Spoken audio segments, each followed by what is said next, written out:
You are Locked On Ole Miss, your daily podcast on the Ole Miss Rebels. Part of the Locked On Podcast Network, your team every day. Thanks for making the Locked On Ole Miss podcast your first listen every day. We're free and available wherever you get your podcast, including YouTube. We're part of the Locked On Podcast Network, your team every single day. Hello, I'm Steven Willis from the Locked On Ole Miss podcast. He's David Eckert from the Clarion Ledger. He's one of the many perspectives that you'll find on this channel, and I'm sure going out in Mississippi heat at 95 degrees, he is probably thankful for air conditioning right now. This is true. Yeah, I am spending as much time indoors as humanly possible. They were nice to us yesterday. We were inside for part of it yesterday. They weren't outside the whole time. But we'll see what they do tonight. It's brutal today again. So fingers crossed we get a little inside stuff. Did you see what Kane Womack, the defensive coordinator for Alabama, did yesterday? Insanity. Insane. Yeah. Although I will tell you, there is a school of thought that long sleeve is the way to go to deal with the heat. I remember Austin Armstrong, who's now the defensive coordinator at Florida, used to tell me this when he was at Southern Miss, was if you wear the long sleeves and you just sweat it out at the beginning, you stay cool from your own sweat as it progresses, which may be, but it's a little gross, you know? Yeah. My opinion is, after seeing him in a sweatshirt, 95-degree temperature in Alabama for fall camp, you have the right to question every choice he's ever made at that point for making that one. Yeah, that's not going to be the way we do things, Steven. Yeah, exactly. Okay. Anyway, Ole Miss started practice on Wednesday. What were your first impressions? Mine was Juice Wells is a lot bigger than I thought he was. Yeah, I mean, he's got some physicality to him for sure, no doubt. It was good to see him out there, making some plays. I mean, look, they're going up against air, like, yeah, we're not learning any, But I think my main takeaway and what I kind of wrote about was, I think it's striking how little they know about their depth chart at this point. And I don't say that as a bad thing. I just think there's a lot of stuff that's unresolved because of the talent that they brought in, oftentimes even at positions where they have strong returners, and because of the way they treated the spring,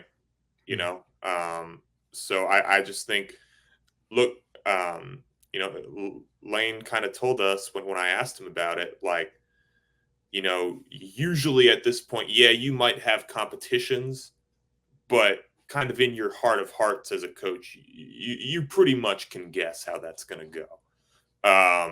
And he doesn't feel that way. He said, he might not be able to accurately predict who's going to start at a few spots, when they kick off against Furman. So that to me was really the lesson of the day, was like, all right, we've got some stuff to resolve here as we go through the next couple weeks.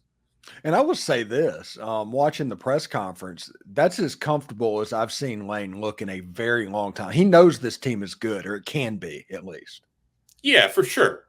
I think, I was saying this earlier, I think a big part of his approach, through the next month is going to be playing defense against complacency, right? Because they know they're good. The players know they're good. I don't think they're so good that they can sleepwalk, right? So, they still need to do some business. They need to make sure that they're ready, when the ball kicks off. So I think he's spent a lot of time reminding them of that they need to, treat the next 24 practices the way that they should be treated. So just locking in, I think, is really a lot of what he's trying to get his guys to do. David, are you a soccer guy? I'm a huge soccer guy. Okay. What Ole Miss is dealing with this year is essentially what the U.S. goalkeeper has to deal with in CONCACAF qualifying. Once or twice a game, he's going to be called to make a play, and he has to make those plays. That's what Ole Miss football, once or twice this season, they're going to have to come through. Sure. For them to have that special season that you want. If they can do it, they will be in the playoff and all the goals are in front of them. If not, it's one of those situations where they could slip up against the Guatemala or something like that. I think that is synonymous to this Ole Miss season.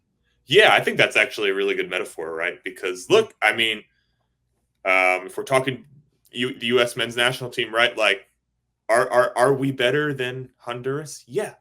Do we still go to Honduras and lose sometimes? Yeah, that's a tough place to play. They're up for it every time. You know, it's a great comparison because, you know, just because you're supposed to win games does not mean that you're going to win them, right? I mean, how many upsets has Ole Miss pulled over the that's part of the equation. You have to make sure that you're doing what you need to do. Well, I did not see your tweet, but everybody else was tweeting about it, so I assume you did as well. But Deion Smith basically announced that he is gotten the grades that he needed to get, and he was en route to Oxford. Ole Miss is going to get him in school. He's got to go through the clearinghouse. It may take a couple of days or something like that. But he is there. It's doing it. But by my math now, Simpson County math, so bear with me, Ole Miss has 4 really good receivers for 3 slots. How does this room shake out? It's a good question. Look, I'm going to operate under the assumption that it's going to be Juice, Watkins, and Trey Harris until proven otherwise. But I'm open to being proved otherwise, I guess, is kind of where I'm at right now. You know, I mean, those are 3 proven guys who have done it at the SEC, who have been in this system, and know, or with the exception of Juice Wells, who have been in this system and know what's going to be asked of them. So we'll see what Deion Smith can do when he gets out there. We'll see how quickly he picks up the system and, you know, all of the other intricacies that go with playing wide receiver at Ole Miss.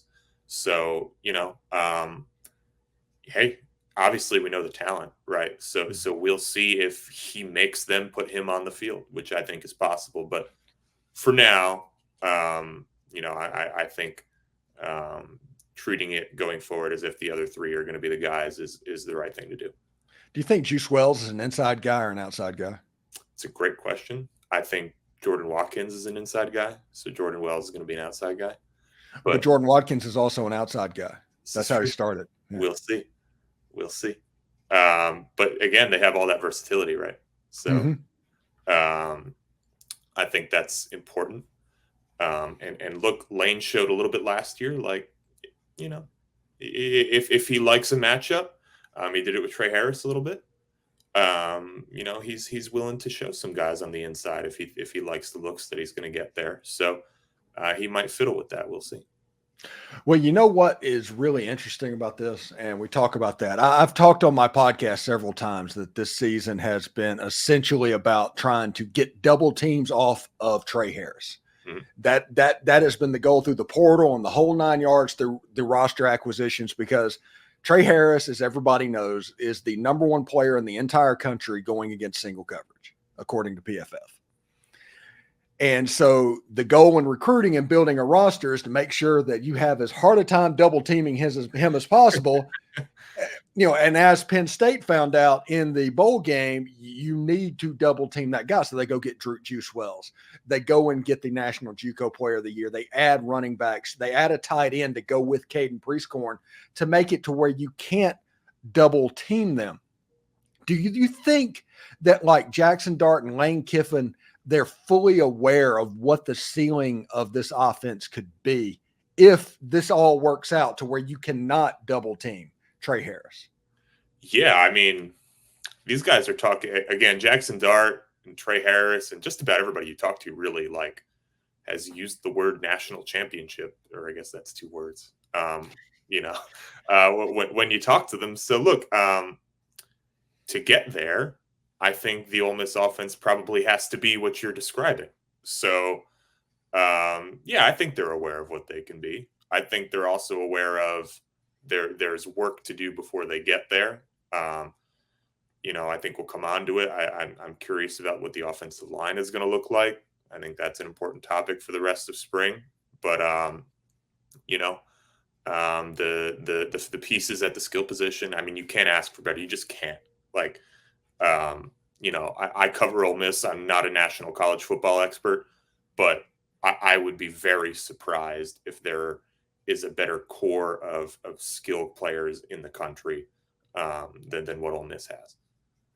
Yeah, when we come back, we're going to talk to David about something that he might have filed away from the early part of fall camp, and we'll continue to talk about some other stuff as we kind of empty the notebook a little bit as well. But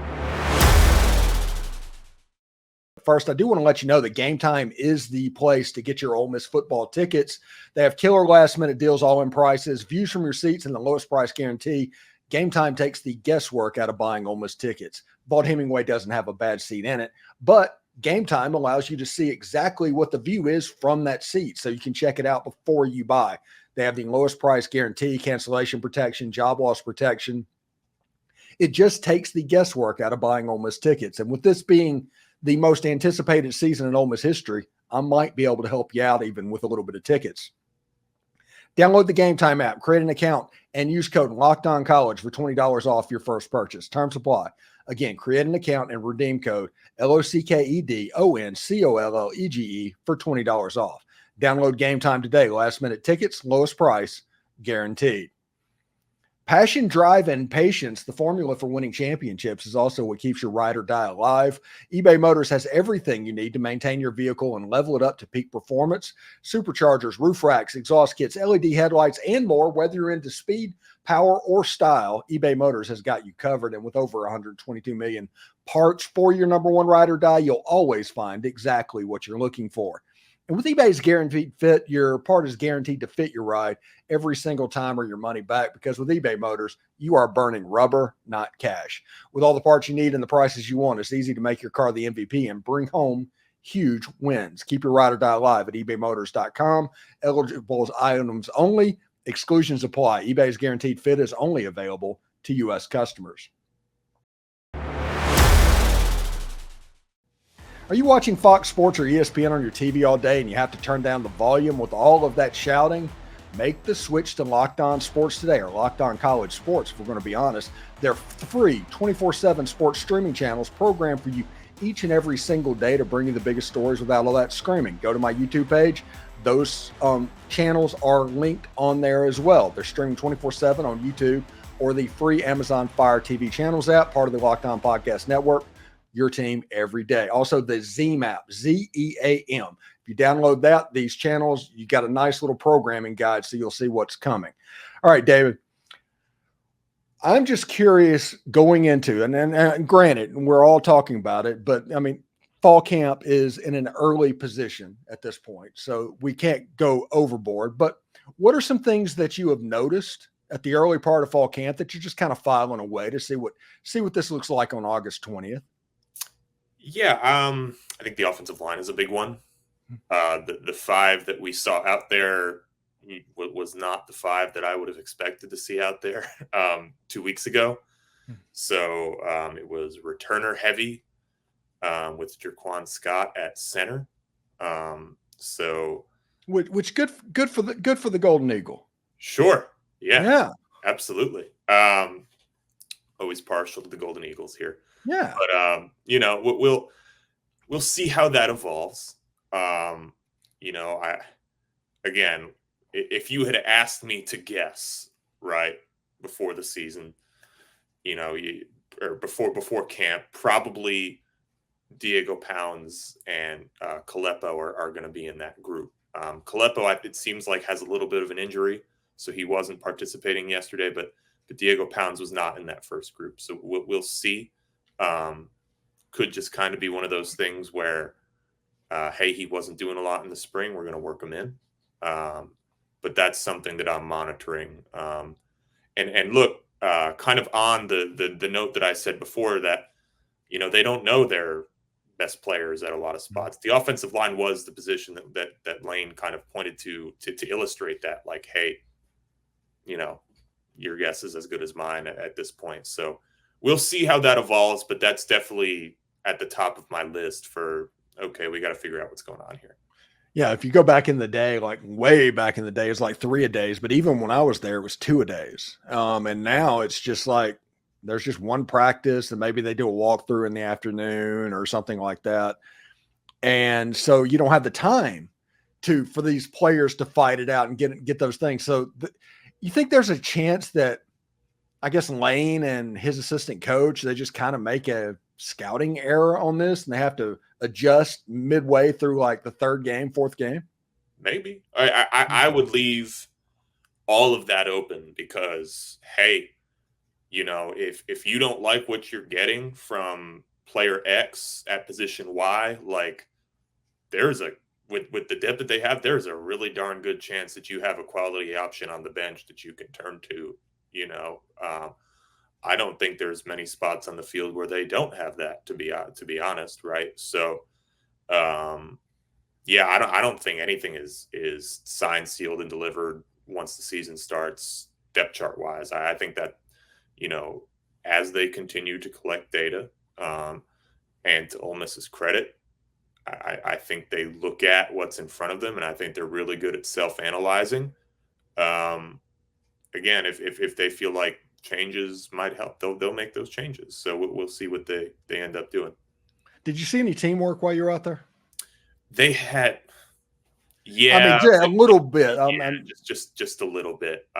Maybe 10 snaps. But again, no pads. So was it all Jackson Dart? And if not, it was okay. And then a little bit of Walker Howard at the end. Yeah.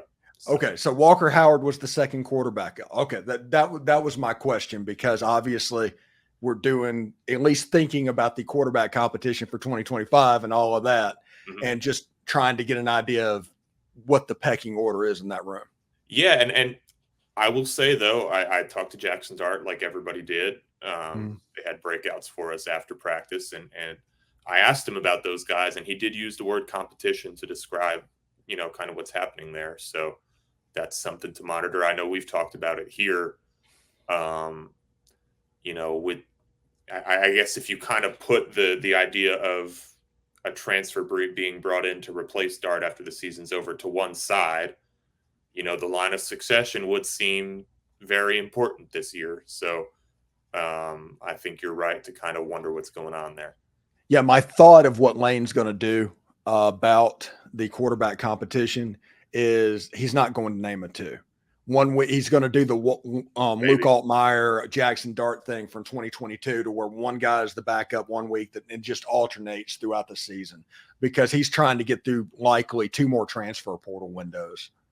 So he seems savvy enough to where he does stuff like that, Yeah, I mean, the whole spring was that, it's so, yeah, he has evolved with his roster management to give him the best chance to retain the guys he wants to keep, for sure. Are you surprised that Princely Umanmielen was as much of a participant as he was? Yeah. Yeah, I think so. Look, he wasn't doing, again, no pads. Yeah, no see it. Yeah. So, but, he did take at least one rep in team that I remember in my mind, but he was doing individual drills. So, yeah, I mean, he was in black, but he looked good. So, along with Juice Wells, Princely being out there doing what he needs to do, I think is one of my key takeaways from the day. Yeah, and I've noticed, looking at the schedule, they don't have anything on Saturday. Saturdays are going to eventually be something. You have to figure that. I hope they open it up so you can see what it looks like in the defensive back when they put pads on and stuff like that. So you're not going out against Furman and getting your first impression against an FCS team. Yeah, that would be great. I mean, Lane has just kind of evolved. He's constantly changing what we can and can't see. So I really don't know what he's going to do. Last year, he was good, and we got to see that. So we'll see. Again, I want to see everything that I can right now, because I feel like, even covering this team as close as I do, that there are several positions who I just don't know who's going to start. So yeah, which is intentional. Lane wanted that. Yeah. So whatever data I can gather, I would love to be there to gather it. Thanks again for making the Locked On Ole Miss podcast your first listen every day. We're free and available wherever you get your podcast, including YouTube. We're part of the Locked On Podcast Network, your team every single day. David Eckert, one of the many perspectives on all those perspectives that we provide at Locked On Ole Miss. Thank you very much, man. What have you got going on over at the Clarion Ledger? Anything special? Appreciate it, Steven. Yeah, just grinding away at the preseason stuff, really. Tomorrow, I'm going to kind of compile some overreactions for the people, which they always love. So yeah. So be on the lookout for that. And, always try to drop a big, long preseason feature or two. And, we're working on a couple of those. So you can find all that at clarionledger.com. And it'll be a fun preseason. It's kind of funny that you say overreaction because I met with my manager like 2 days ago before fall camp and all that started. And it was like, okay, this is what we're doing. Overreaction on press conference stuff. Find something to overreact to every single day. And I was like, well, there's that word. So.